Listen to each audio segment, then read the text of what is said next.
Hope you're ready to zip up your Patagonia vest and give anyone who will listen your hottest take on Web3, because this week on Play It Back, we're taking a look at venture capital on TikTok. Play it once, Sam.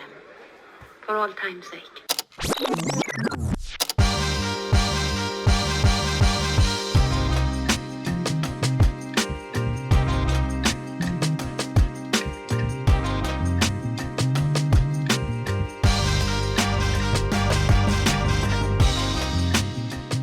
I'm Kevin, part of the power couple Kevin and Tim, who were once kicked out of a Perkins for a butter knife fight, but we made up. And now we're sharing our favorite creative campaigns with you every week. The best of the marketing and advertising world. And look, we're 9 episodes in. So far, we've covered everything from Dockers targeting HR departments to sell you pants, Trojan lying to you about the size of your ego, and Salesforce staging a protest. If you go to playitback.co, you'll also find episodes on Abercrombie & Fitch, Coinbase, Miller Lite, Bud Light, and HubSpot. Some of the best creative we've ever seen from some of the biggest household names. But today, I'm going to cover a company you might not have heard of. But if you work in tech or venture capital, I'm betting you will soon. Oh snap, first, I actually need to get this out of the way and get something off my chest. This show had its first troll. Actually, I shouldn't say that. I had my first troll. And you know what? Thanksgiving is going to be hella weird. My cousin Tom started publishing videos about, I don't really know, the time he forgot to put gas in his boat and the time he had a layover on his way to Nashville. Look, it's riveting stuff. And by the way, he lives in the Bay Area where you can get direct flights to Nashville from multiple airports. Anyway, the whole thing seems kind of suspect, but that's beside the point. Last week, he took aim at Play It Back. Take a look. I think we're going to try and steal his formula a little bit, which is taking a super topical 80s reference and then loosely tying that to a successful advertising campaign. So let's see if we can try this out. Do you guys remember when Billy Zabka from The Karate Kid wore Dockers flat front khakis? It's pretty cool, right? Okay, I can't lie, he did kind of nail it. I'm a nostalgic guy, what can I say? But that doesn't make it hurt any less, Tom. Anyway, fair enough. This week, no 80s movie references, which is totally fine because we're talking about Gen Z, we're talking about TikTok, we're talking about this new generation of VCs. Today, I give you the story of Redpoint Ventures, the VC firm that's cracking you up on TikTok right now. A VC firm? On TikTok. Why? Anyway, here you go. First of all, I think it's important to state the obvious. I am not who you think of when you think of TikTok. I'm on the brink of 40. I have 2 kids of my own. And a week ago, I stopped while walking my dog to ask a neighbor about his lawn care routine. And I know you're probably laughing, but it was spectacular. You've never seen even distribution like this. And it was such a deep, thick, rich shade of green. God, I want my lawn to look like that. What are we TikTok, right. I love TikTok. First of all, there is something really delightful about a social platform where I don't have to be social. I don't have to scroll through dozens of posts from people I went to high school with in order to get to something interesting. And look, Dustin, before you get offended, I'm clearly not talking about you. Obviously, I love the gospel quote you shared with photos of your kitchen remodel. You're right, Dustin. God is good. But as wonderful as that content is, over on TikTok, I just learned how storms work on Jupiter. I got a legal breakdown of search and seizure laws, and a nurse that I don't even know twerked on a lady in a coma. You can't compete with that, Dustin.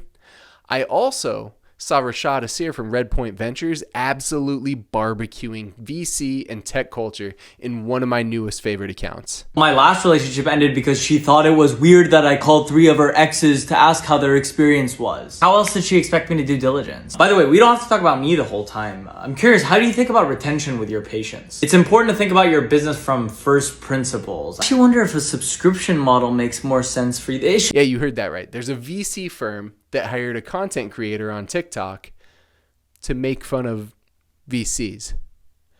Anyway, to understand why this is such a good play, take a trip back in time with me. I promise no 80s movie references because we're only going to 2013. So you guessed it, who's ready to talk Hunger Games, baby? Woo! Back in 2013 at a party at South by Southwest where the drinks flowed freely, swag was handed out generously, and we were networking so damn hard, I met Michael Brito, probably to the sound of Macklemore's thrift shop drowning out our conversation. Okay, that was the last pop culture reference. Brito is an agency vet who was with Edelman at the time. A decade ago, he was writing the book, Your Brand, the Next Media Company. The book holds up, by the way. It's still a great read. But in 2022, If you work in marketing, advertising, or tech, this concept has definitely been added to your lexicon by now. Every brand wants to be a media company. By the way, you can catch every episode of this show at playitback.co. Merch coming soon. Being a media company is about developing destination content that stands up to the best around and creating true demand through highly intentional education or entertainment. This has become a staple for many consumer brands and tech companies alike.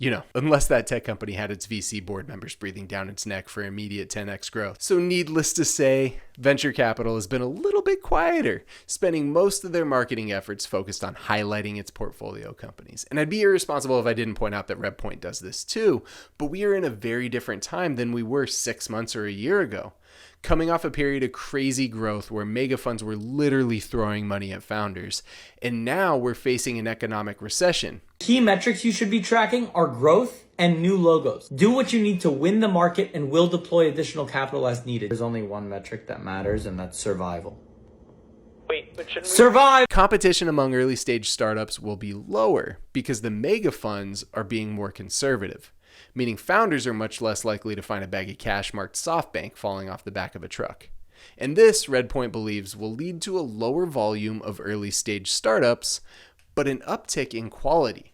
See, you have to really believe in your ability to solve a problem to take that leap right now. And naturally, Redpoint wants to get in front of that quality, which means founders need to know who they are and need to trust that they know what they're doing. Redpoint specializes in early stage investments. Series A is their bread and butter, and all of its early stage general partners are ex-founders and operators. It's a great model. So in January, when they were launching their media approach to get in front of founders, recruit talent, and generally just build a brand as a forward-thinking outfit, the firm reached out to Rashad Assir and said, hey, okay, do some TikToks. So he did. Assir has a perfect storm of a background for this role. He'd worked as a consultant and then for a startup, Looker, that was acquired by Google, and then he worked for Google. He'd also been running his own TikTok account, which today has 60,000 followers and 2.5 million views. On that channel, he's got some hilarious satire about corporate life in general and tech trends. National television we're talking about. Do you have a child that you could bring along and say it was their idea? You don't have kids. Do you have access to a child? Forget the kids thing. Were you in the military yet? Now, plenty of individual VCs like Redpoint's managing director Logan Bartlett have already built a captive audience on VC Twitter. Because if you work in tech or finance, and particularly in a venture-backed space, you want to know how the VC community is thinking. And sometimes they're really smart and they have a good pulse on markets and trends. And now that Twitter is engaged in a messy celebrity will they or won't they divorce, every industry seems to be looking at TikTok, and for good reason. Over 1 billion people are using TikTok already, and they're generally skewing under 30, which is going to include the next generation of founders. In fact, the hashtag founder on TikTok has 321 million views as of today. Anyway, Redpoint also wanted in on that TikTok audience. They saw Assir's account and thought, yeah, we want to do that. So they hired him. And his content has tackled everything from the VC space. I do own a few vests, yes. Why do you keep asking? You can think of me more as a friend to the founder in exchange for ownership, but like in a friendly way. To the founder mindset and fears, especially in this new economic climate. We can get approval for pretty much anything, so how much are you looking to raise? We're gonna need 8 years of historic financial data and a path to profitability. Pepper, down from the couch. Sorry about that. A path to profitability in the next 18 months. Employee experience and everything in between. The outbound templates you guys use are cringe. Cringe? Yeah, bro, they're corny. I sent him this video instead. He's grown the account to 16,000 followers with 346,000 likes, and Redpoint's doubling down. Logan Bartlett's podcast Cartoon Avatars launched around the same time, and it has its own TikTok account as well. And now the firm is using that reputation and audience that they're building to highlight portfolio companies, founders, and to recruit talent. Redpoint tells TechCrunch they plan on launching even more shows and content formats on the network. So what's the lesson for you? If you're a marketer, regardless of industry, thinking you aren't in the right space to think of yourself as a media company, just remember that even a venture capitalist firm up against mega funds can kill it right now. You have to find the right channel, the right niche, and create content people want. A great way to do this is to partner with creators who are already making that content today. It's awesome to see a VC firm embrace the new world of demand. And for the rest of you, subscribe to episodes at playitback.co if you want to keep hearing these stories. And if you have a great campaign that you want to talk about, let me know. We'll see you next time on Play It Back.